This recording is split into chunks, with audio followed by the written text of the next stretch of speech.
노화되면서 모양이 좋지 않긴 하지만 혈류량도 네. 나쁘지 않고 네. 방광도 깨끗한 편이고 우측도 나쁘지 않은데 이게 문제예요. 그게 뭐예요? 림프절 같은 걸로 생각이 되는데 네. 여기 그림에서 여기 신장, 네. 콩팥이 네. 이 하늘 보고 있는 거 이쪽이 왼쪽, 이쪽이 오른쪽이거든요. 네, 네, 네. 이 오른쪽 바로 안쪽에 있어요.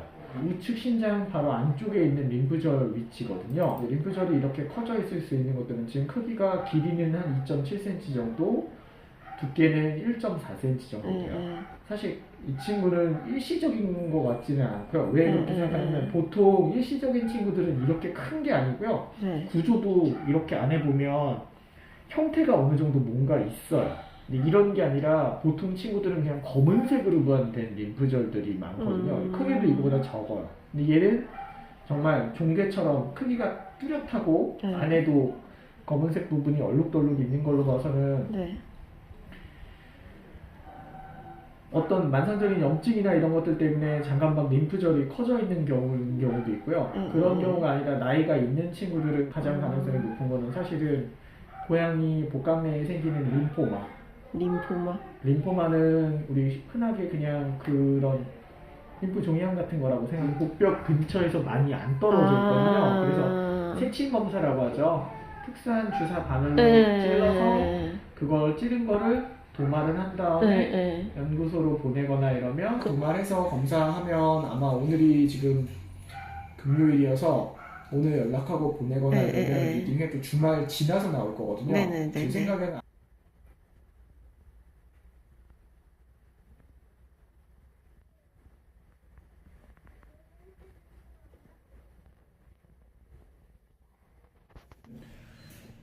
이게 사실 초음파로 봤을 때 크기가 이렇게 된 거지 실제로는 한 2cm 정도 되다 보니까 이 피막이나 이런 것들을 완전히 뚫고 샘플 채취가 불충분할 수도 있어요. 제가 전화를 어제 이거 나왔다고 연락와서 전화를 해봤는데 근데 얘가 오늘 크기가 약간 줄었어요. 크기가 약간 줄었어요. 한 2.1cm 정도 길이로 약간 줄었는데 크기가 줄면서 위치가 약간 안쪽으로 말려 들어가서 그런지 위에 간 끝부분, 간 꼬리엽이 이렇게 가로막고 있어요. 그러니까 얘를 채취를 하려면 바늘이 들어가야 되는데 그 바늘이 들어갈 때 간을 찌를 수 있기 때문에 그러기는 조금 힘들 것 같아요. 이렇게 살짝 이렇게 놓고 봤을 때 한 1.5cm 정도니까 처음보다는 그래도 줄었거든요. 처음에 2.3cm 정도. 그래도 네, 조금 줄긴 했어요.